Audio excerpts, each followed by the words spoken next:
अनेकों की सेवा के अर्थ महान को झुकना ही पड़ता है। तो ये विशेष अटेंशन रखो, इसमें ही अलबेलापन आ जाता है। मैं ठीक हूँ, ठीक तो हो, लेकिन जो ठीक रह सकता है वो स्वयं को मोल्ड भी कर सकता है। अगर मानो दूसरे को मेरी कोई चलन से कोई भी संकल्प उत्पन्न होता है तो स्वयं को मोल्ड करने में नुकसान ही क्या है। फिर भी सबका आशीर्वाद तो मिल जाएगा। ये आशीर्वाद भी तो फायदा हुआ ना।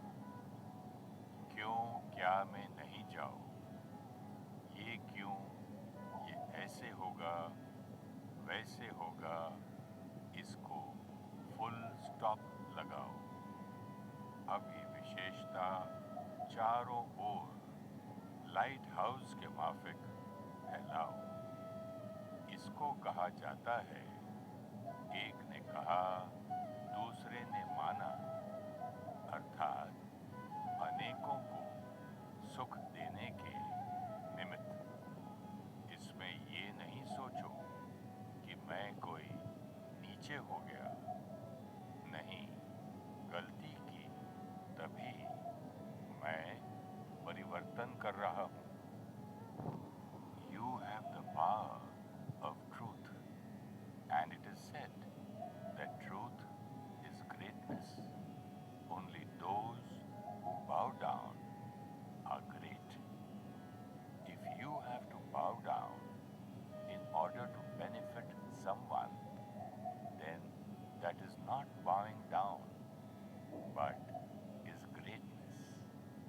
Those who are great will bow down in order to serve others. Therefore, pay special attention. You are careless in this. When you say that you are fine, that's okay. However, those who are fine should also be able to mold themselves. If others have waste thoughts due to your behavior, then what loss would you experience if you were to mold yourself? At least you would receive everyone's blessings. These blessings are also of benefit. Do not go into the expansion of why or what. Put a full stop to all questions such as, why is this like this? Or how will this happen? Etc. Now become like a lighthouse and spread this speciality in all directions. This is called someone suggesting something and someone else accepting that suggestion. Then you become over yourself by doing this. No, just think that you are transforming yourself because you have made a mistake. Om Shanti, Om Shanti, Om Shanti. आज देखिए बाबा हमसे क्या कह रहे हैं। मीठे बच्चे, तुमने जीते जी बेहद के बाप को गोद ली है, बेहद के बाप की गोद ली है, उनकी संतान बने हो तो श्रीमत पर जरूर चलना है, हर डायरेक्शन अमल में लाना है। जी बाबा।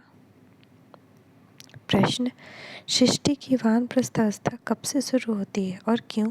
उत्तर, जब शिव बाबा इस ब्रह्मा तन में प्रवेश करते हैं तब से सारी सृष्टि की वानप्रस्थ अवस्था शुरू होती है, क्योंकि बाप सबको वापस ले जाने आए हैं। इस समय छोटे बड़े सबकी वानप्रस्थ अवस्था है। सबको मीठे घर मुक्ति धाम वापस जाना है। फिर जीवन मुक्ति में आना है। वैसे भी बाप जब इस ब्रह्मा तन में प्रवेश करते हैं तो इनकी आयु 60 वर्ष की होती है। इनकी भी वानप्रस्थ अवस्था होती है। गीत है, मरना तेरी गली जीना तेरी गली, ओम शांति। ये किसकी गली में आकर मरना होता है? मनुष्य चाहते हैं कि हम मुक्ति धाम में जाएं, परमपिता परमात्मा शिव बाबा की विजय माला में पिरोए जाए। बच्चे जानते हैं जो भी मनुष्य मात्र की आत्माएं हैं वह बाप के गले का हार ज़रूर है। जैसे लौकिक बाप की रचना लौकिक बाप के गले का हार है, बच्चे बाप को और बाप बच्चे को याद करते हैं, वैसे वास्तव में जो भी आत्माएं हैं वह सब याद करती हैं परमपिता परमात्मा बाप को। वह है हद का बाप, यह है बेहद का बाप। हर एक मनुष्य चाहते हैं हम मुक्ति प्राप्त करें, क्योंकि निराकार के गले का हार अर्थात मुक्ति और विष्णु के गले का हार अर्थात जीवन मुक्ति। बाप मुक्ति और जीवन मुक्ति देते हैं। बेहद के बाप के बच्चे बनेंगे तो उनके गले का हार होंगे, लेकिन माँ बाप के गले का हार है बच्चे। वह खुद माँ बाप भी किसी के बच्चे होते हैं। गाते हैं तो माता पिता जब हम तुम्हारे गले का हार बनेंगे तब हम सदा सुखी होंगे। बेहद के बाप को याद करते हैं, परंतु उनके गले का हार कैसे बनेंगे वह आश रहती है। सो तो जब त्रिमूर्ति शिव बाबा आए आकर तीनों को रचें, ब्रह्मा विष्णु शंकर को, तब ब्रह्मा द्वारा बेहद बाप के गले का हार बन सके। पहले लौकिक बाप माँ बाप के गले का हार है, उनके जीते जी मरकर, पर लौकिक बाप का बने तब वर्षा मिले। जैसे कोई साहूकार गरीब के बच्चे का अडॉप्ट करते हैं तो आकर साहूकार की गोद लेते हैं जीते जी। वह गरीब भी जीते तो है ना, दोनों याद रहते हैं।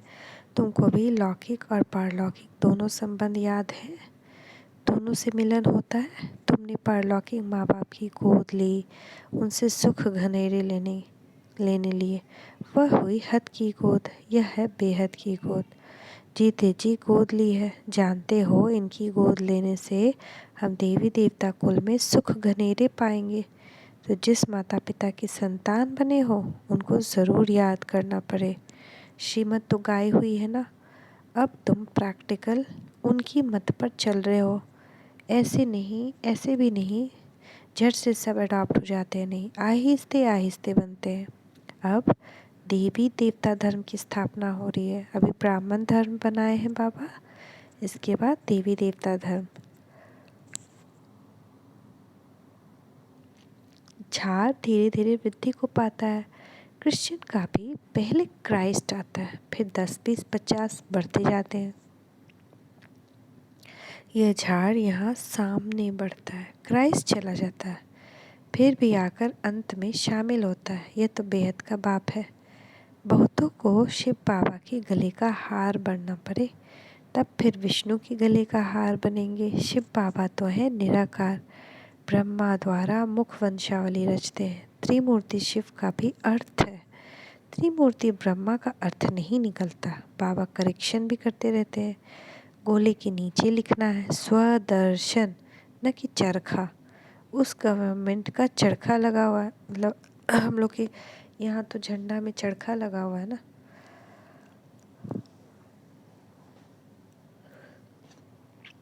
पहले तो चरखा का फोटो भी रहता था झंडा में, तो वही बाबा बोल रहे हैं। लेकिन यहाँ स्वदर्शन है, यह स्वदर्शन चक्र है। दिन प्रतिदिन करेक्शन होती रहती है। बाबा ने समझाया है हमेशा त्रिमूर्ति शिव जयंती कहना है। शिव बाबा ब्रह्मा द्वारा वर्षा देते हैं। शिव बाबा हैं तो वर्षा भी साथ में ज़रूर चाहिए, तो यह विष्णु है वर्षा।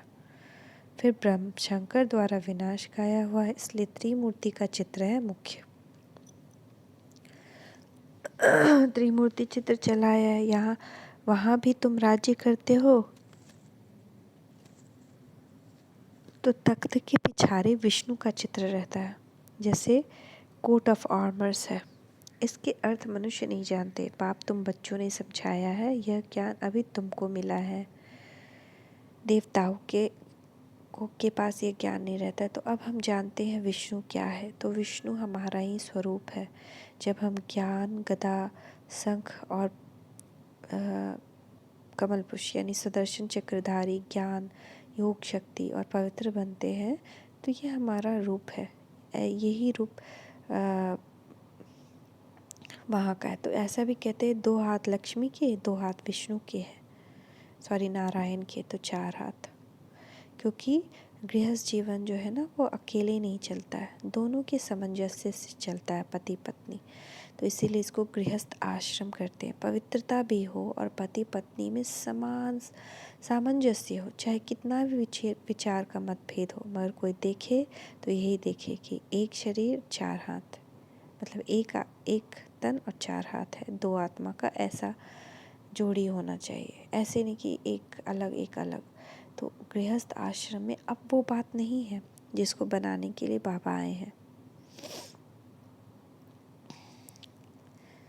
बाप ने बच्चों को समझाया, यह ज्ञान अभी तुमको मिलता है, देवताओं के पास यह ज्ञान नहीं है।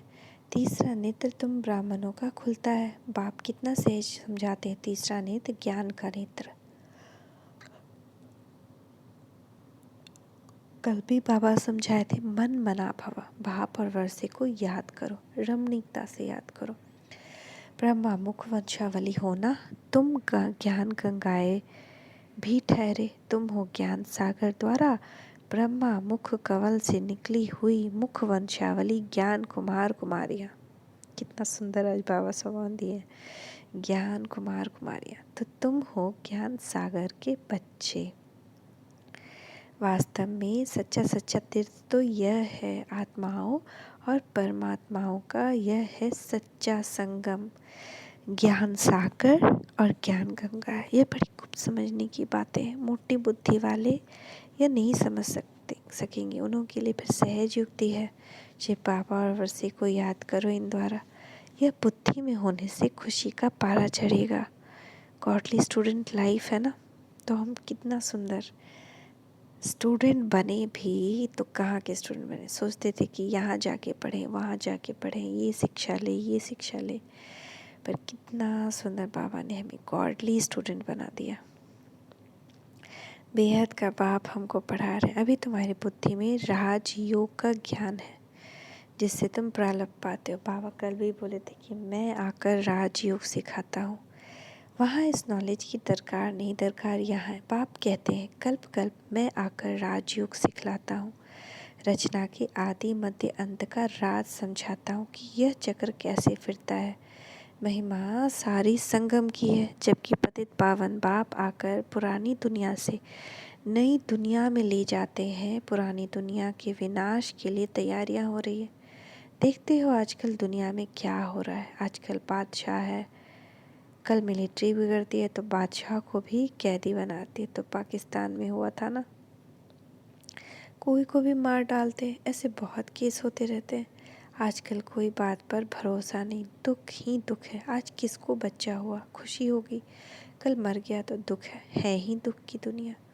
तो अभी बहुत जल्दी लोग जन्म ले रहे हैं, मर रहे हैं, मतलब आत्माएं जन्म ले रही हैं, मर रही हैं बचपन में ही, क्योंकि सबको हिसाब किताब चुकतू करना है। तो वही बाप बोल रहे कितना दुख है। अब बाप नई सुख की दुनिया के लायक बना रहे हैं। बाप समझाते हैं, बच्चे तुम जो देवी देवता थे अभी असुर बन पड़े हो। तो जो दिखाता है ना विचार सागर मंथन, तो एक्चुअली विचार सागर मंथन से असुर जो हैं देवताएं बनते हैं। कल तुम देवताओं की महिमा गाते थे, अपने को पापी नीच कहते थे हम निर्गुण हारे में कोई गुण नहीं। तो जरूर कोई पर तरस किया होगा। इन देवताओं को किसने गुणवान बनाया, यह अभी तुम जानते हो। परमपिता परमात्मा बगैर कोई देवता बना न सके। मनुष्य बिल्कुल विकारी पतित बन पड़े हैं। बूढ़े हो जाते हैं तो भी विकार नहीं छोड़ते। नहीं तो कायदा है 60 वर्ष के बाद वानप्रस्थ लेना चाहिए। पहले ऐसे करते थे, 60 वर्ष के अंदर अपना बोझा उतार कर बच्चों को दे देते थे। अब 60 वर्ष की आयु में भी बच्चे पैदा करते हैं। बाप कहते हैं इनकी 60 वर्ष की आयु में बहुत जन्मों के अंत में जब इनकी वानप्रस्थ अवस्था हुई तब मैंने प्रवेश किया। तब इसने भी सब कुछ छोड़ा। बाप ने के आने से सारी दुनिया के लिए वानप्रस्थ अवस्था हो जाती है, चाहे बड़े बूढ़े बुजुर्ग या छोटे बच्चे या जवान, सबके वापस जाने का समय है। तो सबकी वानप्रस्थ अवस्था है, क्योंकि सबको जाना है। इसलिए बाबा कहते हैं माँ में कम याद करो, छोटा व बड़ा कोई भी रहेगा नहीं। बाप आकर सबको मीठा बनाते हैं। मुक्ति जीवन मुक्ति दोनों मीठे धाम है। विनाश सबका होना है, हिसाब किताब चुक तो भी सबका होता है। सजा खाने में देरी नहीं लगती। जैसे काशी कलवट खाते हैं तो पापों से मुक्त हो जाते हैं, फिर नए सिरे से हिसाब शुरू हो जाता है। बाकी मुक्ति में एक भी नहीं जाते। वह सब समझते हैं शिव पर कुर्बान हो निर्वाण धाम चले जाएंगे। बाप कहते हैं वापस कोई जा नहीं सकता। पुनर्जन्म सबको लेना है। यह पहला नंबर ही पूरे पुनर्जन्म लेता है। ब्रह्मा बाबा ना पूरा पहला नंबर, तो जरूर पीछे वाले भी लेंगे। तुमने 84 जन्म लिए हैं, शुरू से ही तुम्हारा पाठ चलता है। तुम्हारा यह है कल्याणकारी लीप जन्म। इस जन्म में अथवा इस धर्माव युग में तुम धर्मात्मा बनते हो। लीप क्यों है? एकदम छलांग लगाते हैं मनुष्य से देवता। वह सब है हद की बातें। वह है धर्माऊ मास, धर्माऊ वर्ष, यह है धर्माऊ युग। तो एक मास होता है ना, धर्माऊ मास उसको कहते हैं, पर यह है धर्माऊ युग। यह लीप जन्म ब्राह्मणों का एक ही है। ब्राह्मण है चोटी, फिर तुम देवता बनेंगे। अब तुम जानते हो बाबा हमको गले का हार बनाते हैं। हम आत्माएं निराकारी दुनिया में रहती हैं। बाप खुद कहते हैं तुम जब अशरीरी थे तो मेरे पास रहते थे। अभी तुम समझ गए हो हम पहले पहले सतयुग में आएंगे। वहाँ है देवी देवता धर्म। वहाँ पुरुषार्थ करने की ज़रूरत नहीं। पुरुषार्थ संगम पर ही किया जाता है। संगम यह है, और जो संगम होते हैं उनकी आयु नहीं गिनी जाती। इस संगम की आयु है, बहुत छोटा सा युग है। इस संगम युग में ही बाप आकर इनको बदली करते हैं। बाकी उन युगों का कुछ नहीं। 2 कला कम होने से राज्य बदली होता है। यह तुमको साक्षात्कार होता है कैसे राज्य देते हैं। संगम युग में बाप आकर पतितों को पावन बनाते हैं। इसीलिए इस युग की आयु जब से बाप आया तब से गिनेंगे तो जरूर वह आया हुआ है। वही ज्ञान का सागर है। उनकी मुख वंशावली ज्ञान नदियाँ, यह ब्रह्मा कुमार कुमारियाँ हैं। इनसे ही ज्ञान पाना है। बाबा ने कहा है कोई ऐसी चीज़ बनाओ जो समझाना सहज हो, उससे त्रिमूर्ति शिव जयंती लिखो। बाप डायरेक्शन देते हैं, परंतु बनाने वाला होशियार चाहिए। इस ज्ञान यज्ञ में विघ्न भी किस्म किस्म पे पड़ते हैं, फिर सर्विस ढीली हो जाती है। शिव जयंती आई की आई, बड़े धूमधाम से मनानी है। दिल्ली में तो बहुत धूमधाम हो सकती है। दोनों के कोट ऑफ आर्मर्स दिखाएंगे। हम अपनी ईश्वरीय बात करते हैं। बाप है ही कल्याणकारी। बच्चे भी औरों का कल्याण करते हैं तो बाप देखकर खुश होता है। कहा जाता है चैरिटी बिगिंस एट होम। मित्र संबंधियों को भी समझाना है, नहीं तो लाना देंगे। पॉइंट्स बहुत अच्छी मिलती है, चित्र भी अच्छे, माला भी कितनी अच्छी है। रुद्र माला बन, फिर विष्णु की माला बनती है। तुम ब्राह्मण हो, सच्ची सच्ची गीता सुनाने वाले। सच्ची सच्ची यात्रा का राज तुम समझाते हो। यहाँ बैठ तुम याद की यात्रा में रहो तो पाप भस्म हो जाएंगे। तमो प्रधान से सतो प्रधान बनने का और कोई उपाय नहीं। योग की बहुत महिमा है, मेहनत भी इसमें है। बहुत तूफान आते हैं, सहज भी है तो मुश्किल भी है। तुम्हारी योग तपस्या के भी चित्र है, राजाई का भी चित्र है। राजयोग से तुम देवता बनते हो। तुम राज ऋषि हो, वह हठ योग ऋषि है। तुमको नेचुरल जटाएं हैं। अभी हम सब बाबा के गले का हार है। सब भाई भाई हैं। बाप से वर्षा भी मिलता होगा। प्रजापिता ब्रह्मा भी गाया हुआ है। वह निराकार पिता, यह साकार पिता। शंकर के लिए दिखाते आँख खोली विनाश हुआ। शंकर को पार्वती गणेश आदि दिखलाकर गृहस्थी बना दिया है। अंदर श्रद्धा बहुत है। बाप कहते हैं, मैं तुमको साहूकार बनाया हूँ। तुमने मंदिर बनाकर, शास्त्र बनाकर, दान कर, फालतू खर्चा करते करते दुर्गति को पा लिया। यह भी ड्रामा में नूंद थी। तब तो बाप बैठ समझाते हैं। बाबा तुमको त्रिकालदर्शी बनाते हैं। तीनों कालों का ज्ञान तुम्हारी बुद्धि में है। अच्छा, मीठे मीठे सिक्के लदे बच्चों प्रति माता पिता बाप दादा का याद प्यार गुड मॉर्निंग। रूहानी बाप की रूहानी बच्चों को नमस्ते। रूहानी बच्चों की रूहानी माता पिता बाप दादा को याद प्यार गुड मॉर्निंग।